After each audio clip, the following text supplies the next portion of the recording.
തലശ്ശേരി ബിരിയാണിയുടെ സ്പെഷ്യൽ എന്താണെന്ന് വെച്ചാൽ നമ്മുടെ മെയിനായിട്ടുള്ള എന്താ പറയുക ജീരകശാല അരി, അതായത് ജീരകശാല അരി എന്ന് വെച്ചാൽ വളരെ നേരിയതായിട്ട് തോന്നിക്കുന്ന ചെറിയ അരിയാണ് ജീരകശാല അരി. അതിന് പ്രത്യേക ഒരു സ്മെല്ലും എന്താ പറയുക രുചിയൊക്കെയാണ്. അപ്പോൾ വേറൊരു പ്രത്യേകത എന്ന് വെച്ചാൽ മസാലയും, അത് ചിക്കനിൽ ചേർക്കുന്ന പച്ച മസാലയും കൂടിയാണ് അതിൻ്റെ വെറൈറ്റി. അപ്പോൾ നമുക്ക് വീഡിയോയിലേക്ക് പോവാം. അപ്പോൾ നമുക്ക് ആദ്യം ബിസ്ത തയ്യാറാക്കണം. ബിസ്ത എന്ന് വെച്ചാൽ നമ്മുടെ ഉള്ളി നല്ല ബ്രൗണിഷ് കളറായിട്ട് ഫ്രൈ ചെയ്തെടുക്കുന്നതിനെയാണ്, ക്രിസ്പിയായിട്ട് ഫ്രൈ ചെയ്തെടുക്കുന്നതാണ് ബിസ്ത എന്ന് പറയുന്നത്. അപ്പോൾ ഞാനിപ്പോൾ അതിന് വേണ്ടിയിട്ട് ഓയിൽ എടുത്തിട്ടുണ്ട്. അതിലേക്ക് ഒരു വലിയ ഉള്ളി ഫ്രൈ ചെയ്തെടുക്കാൻ പോവാണേ. അപ്പോൾ നമ്മുടെ ബിസ്ത ഇവിടെ റെഡിയായി വരുന്നുണ്ട്.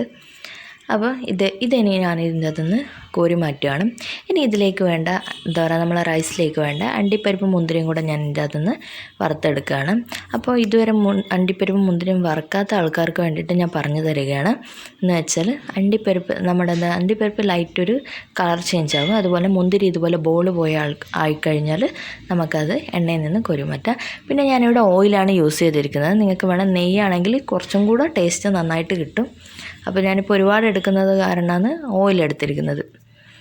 അപ്പോൾ ഇതൊന്ന് നമുക്ക് മാറ്റിയ ശേഷം ആ എണ്ണയിൽ തന്നെ നമുക്ക് എന്താ പറയുക ചിക്കൻ മസാലയ്ക്ക് വേണ്ടിയിട്ടുള്ള ചേരുവകൾ തയ്യാറാക്കാം.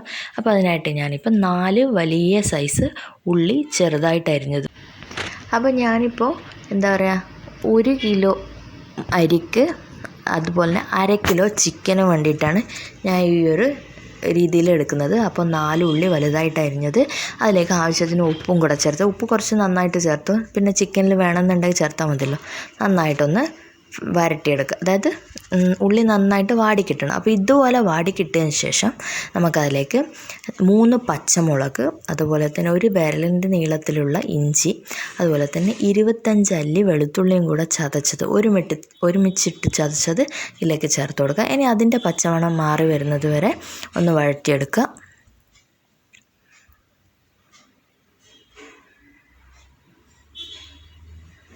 അപ്പോൾ അത് ഏകദേശം നന്നായിട്ട് മൂത്ത് കഴിഞ്ഞതിന് ശേഷം 2 വലിയ സൈസിലുള്ള തക്കാളി, പഴുത്തതാണെങ്കിൽ അത്രയും നല്ലത്, പഴുത്ത തക്കാളിയും കൂടെ ഇതിലേക്ക് ഇട്ട് കൊടുക്കാം.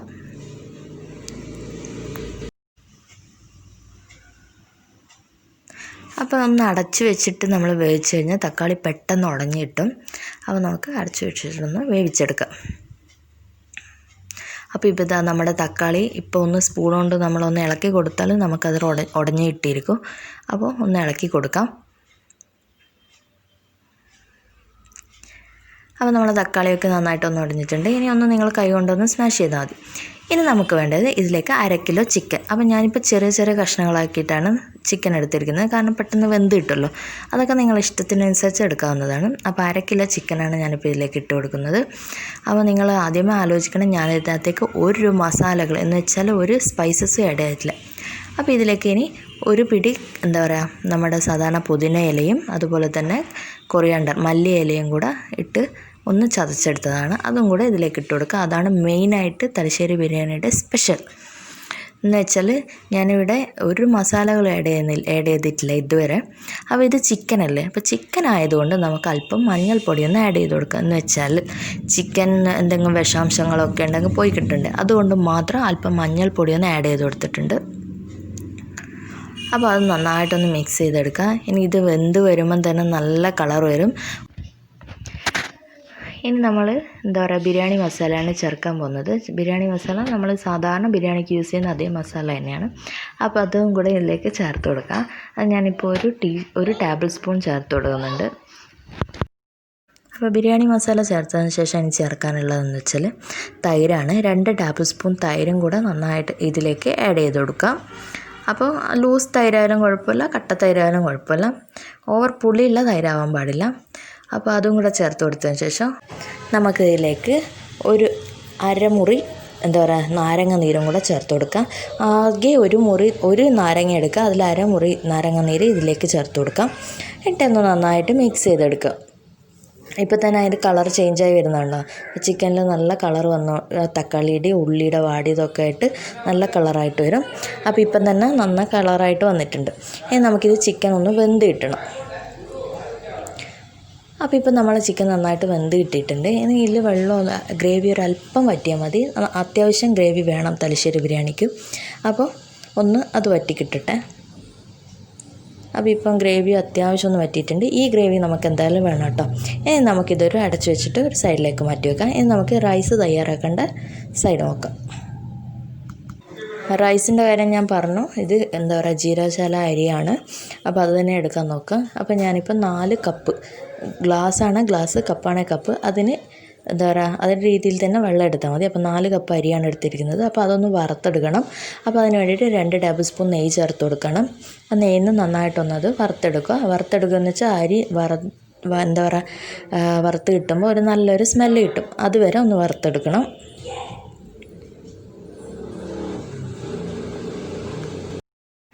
അപ്പോൾ ഇപ്പോൾ ഞാൻ നന്നായിട്ടൊന്ന് വറുത്തെടുത്തിട്ടുണ്ട്. ഇനി അതിലേക്ക് 4 കപ്പ് അരിയാണല്ലോ ഞാൻ എടുത്തത്, അതിന് 8 കപ്പ് വെള്ളം എന്നുള്ള രീതിയിൽ തിളച്ചു കൊണ്ടിരിക്കുന്ന വെള്ളം അതിലേക്ക് ഒഴിച്ചു കൊടുക്കുക. എന്നിട്ട് ആവശ്യത്തിന് ഉപ്പും കൂടെ ആഡ് ചെയ്ത് കൊടുക്കുക.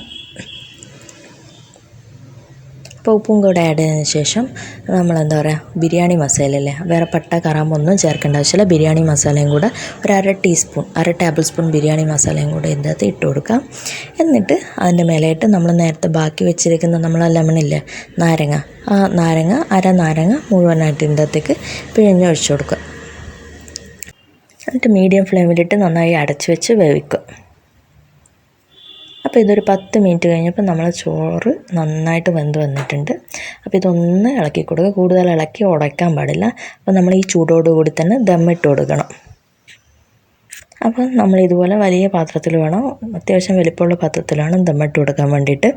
അപ്പോൾ അതിന് വേണ്ടിയിട്ട് ആ ചിക്കൻ്റെ എന്താ പറയുക ഒരു ഇച്ചിരി എന്ന് വെച്ചാൽ കുറച്ച് ഒരു 2-3 കഷ്ണവും കുറച്ച് ചാറും കൂടെ അതിൻ്റെ അടിയിലോട്ട് ഒന്ന് വിരിച്ചു കൊടുക്കുക.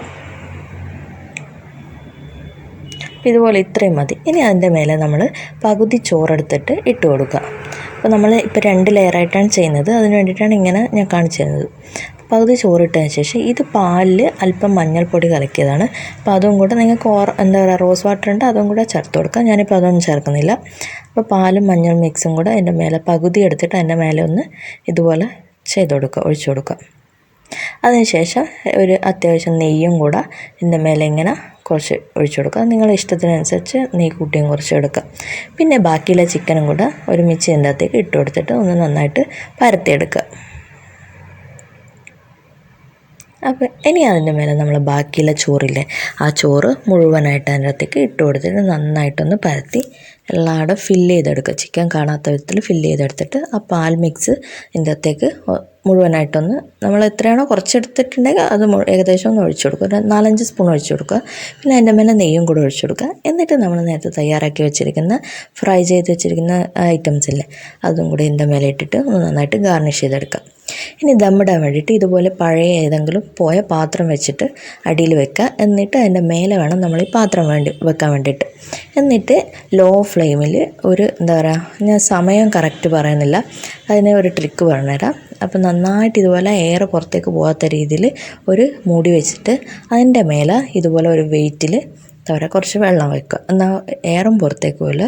പിന്നെ എന്താ വെച്ചാൽ നിങ്ങൾക്ക് ഇതിൻ്റെ സമയം മനസ്സിലാകാൻ വേണ്ടിയിട്ട് ഇത് ആയിക്കഴിഞ്ഞാൽ ഇതേപോലെ ലൈറ്റ് ചൂടുണ്ടാവും വെള്ളം. ആ ചൂടിൽ അത്യാവശ്യം കൈ കുത്താൻ പറ്റുന്ന ലൈറ്റ് ചൂടിൽ വേണം വെള്ളം. അപ്പോൾ നമ്മൾ ദമ്മായിന്ന അർത്ഥം. അപ്പോൾ ലോ ഫ്ലെയിമിൽ അത് ചൂടാവുന്നവരെ വെച്ചാൽ മതി. അപ്പോൾ നമ്മൾ ബിരിയാണി റെഡി ആയിട്ടുണ്ട്. അപ്പോൾ ഇനി ഇത് എങ്ങനെ സെർവ് ചെയ്യാമെന്നും കൂടെ ഞാൻ കാണിച്ചു തരാം. അപ്പോൾ ആദ്യം മസാല നമ്മൾ ഉള്ളിലാക്കി ഇടണം. എന്നിട്ട് അതിൻ്റെ മേലെയാണ് നമ്മൾ എന്താ പറയുക ചോറ് വച്ചു കൊടുക്കുക. മസാല ഇല്ലാത്ത ചോറ് അതിൻ്റെ മേലെയായിട്ട് വെച്ച് കൊടുക്കുക. അപ്പോൾ എന്നിട്ട് അതിൻ്റെ എന്താ പറയുക സൈഡിൽ ഒരു പപ്പടം, ഒരു അല്പം ചമ്മന്തി, അതുപോലെ തന്നെ അല്പം അച്ചാറും കൂടെ ഇട്ടിട്ട് നന്നായിട്ട് കഴിക്കുക. അപ്പോൾ എല്ലാവർക്കും ഈ റെസിപ്പി ഇഷ്ടപ്പെട്ടിട്ടുണ്ടാവുമെന്ന് വിചാരിക്കുന്നു. അപ്പോൾ തീർച്ചയായിട്ടും ട്രൈ ചെയ്യുക, ഫീഡ്ബാക്ക് അറിയിക്കാം. അപ്പോൾ ഇതുവരെ എൻ്റെ ചാനൽ സബ്സ്ക്രൈബ് ചെയ്യാത്തവരാണെങ്കിൽ സബ്സ്ക്രൈബ് ചെയ്യുക. അപ്പോൾ സപ്പോർട്ട് ചെയ്യുക. അടുത്തൊരു വീഡിയോ കാണുന്നവരെ ബായ്.